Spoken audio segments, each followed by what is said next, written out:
Otherwise, they can do anything they want. And so what do you have to do? You have to adhere to a very narrow line. Yeah, he's literally saying you can have more freedom and you can have more creative liberties when you're not constrained with the limitations that capitalism puts upon you.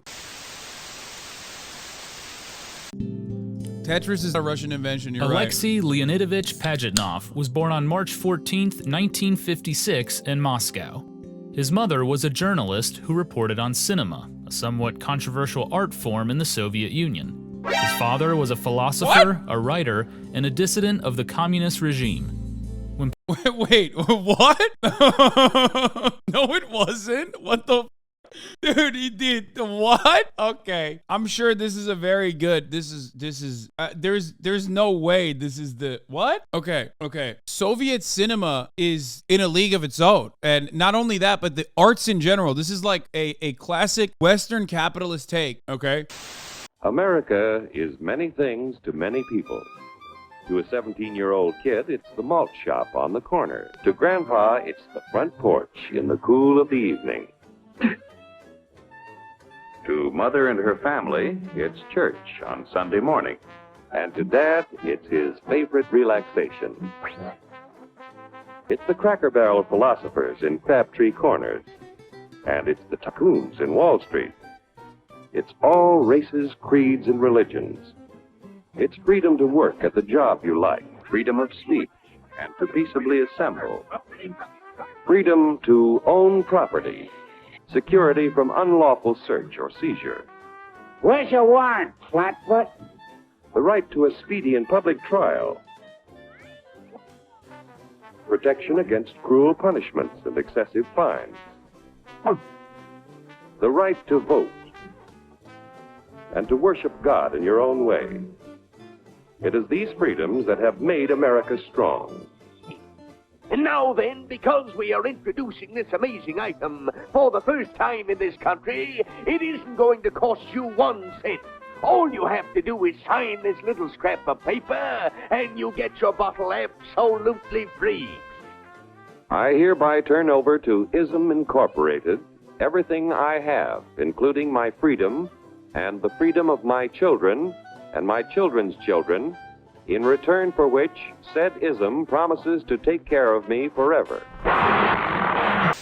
A classic Western capitalist take is that the USSR was a joyless, gray, brutalist architecture-ridden, awful land full of starving people who were angry all the time and hated the West. Brutalist architecture is true, okay? There's benefits to it. I'm not going to get into it. But as far as like the joylessness and the lack of art is so insane. It is like a patently untrue ahistoric take, considering that Soviet cinema in and of itself is in a league of its own and is like internationally acclaimed. And not only that, but also as far as arts goes, like the USSR funded the arts dramatically. Like this is something that they cared about. Education and the arts was profoundly important. That's crazy to just say that. It's so insane that it's like hard for me to just glance past it. I need you to understand that that is objectively untrue. I mean, it's not even just like, yeah, here's George Lucas. Look. But I do like movies. I love movies. And I know a lot of movies aren't popular. And you can say that going in. One of the reasons I retired is so I could make movies that aren't popular. Because in the world we live in the system we've created for ourselves in terms of it's a big industry, you cannot lose money.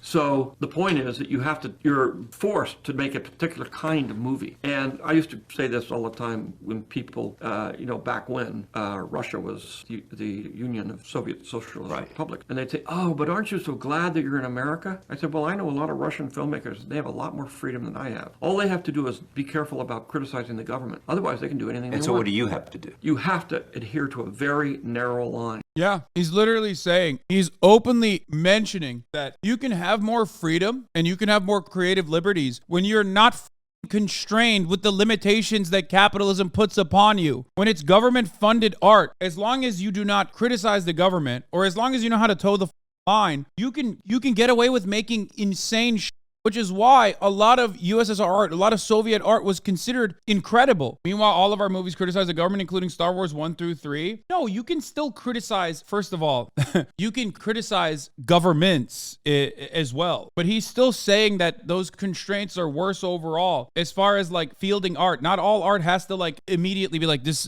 sucks. Like the government is like on I hate the government and the government directly. Ultimately, revolutionary art or art that's critical of the government in and of itself, like American art, like Star Wars, okay, where George Lucas openly states he is claiming that the empire is the United States of America, okay, is still not pushing the needle as far as I don't know, building revolutionary optimism in anyone. Anyway. Of commercialism. And there's only certain, look, when I started in the 70s, it was like this. You know, I could say Russia was like this, but we were like this. You could do a certain kind of movie. And I flaunted that system. I mean, THX, my first film, is definitely not an American film, and I shoved it in sideways. Francis helped me trick the studio. Yeah, right. They would have never let me make that movie if they knew what I was doing. Yeah, he's saying that he had to dance within the constraints that were given to him. For example, whenever he talks about, one example of how political dimensions of Star Wars is that it's an allegory for how the Vietnamese resistance was able to defeat the U.S. empire, as George Lucas explains here. George Lucas talks about how Star Wars was also an allegory for how democracy turns into fascism, with the U.S. being the inspiration. But I do like got abused. Yeah, he talks about how Hollywood intentionally ignored the political dimensions of Star Wars and instead focused on commercializing the most banal parts as a franchise. He also argues that this destroying of creativity is an inherent part of capitalism. Anyway, one foundational principle that absolutely eviscerates every capitalist argument, okay? The profit motive is later put into the conversation. He did not make this video game because he wanted to make profit. He made this video game because he was bored and he wanted to make a video game, because innovation is not only driven by profit, and that is still something that this person acknowledged as well, and that's something that people need to understand. But in America, in our hyper-capitalist dystopia, people only think that innovation is driven by the profit motive, okay? This dude quite literally made something on public computers that the government paid for. He made a game because he was bored and he wanted to make a game, okay? Something to fill time with. He then turned around and gave it away for free. Don't lie, he was bored at work. I mean, it doesn't matter. There are so many different factors that play a role in innovation. It is never profit. If it was only profit, one of the greatest games of all time would not have been created in the USSR in ways that you just understood. Completely removed from the profit motive, okay? Как я давно хотел это сделать. В Америку летите? Да, переезжаем. Америка самая свободная страна. Страна возможностей. А вы с мужем летите? Да, мы вместе. Он сейчас подойдет. А вот и мой муж. Знакомьтесь. Эмили.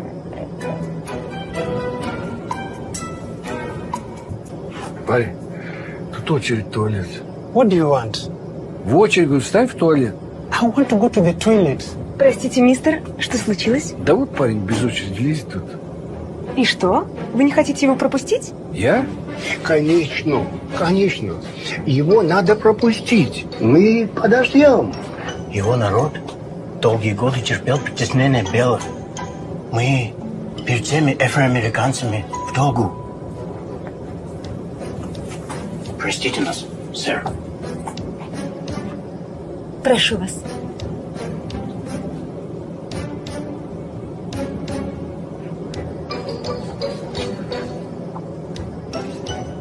Вы не могли бы пересесть в носовую часть самолета? В смысле, я один? Нет, вы все трое. Зачем? Там сзади пара, они child-free. Дело в том, что ваш сын попадает в поле их зрения, и это вызывает у них дискомфорт. Прости, матушка Россия! Мы возвращаемся!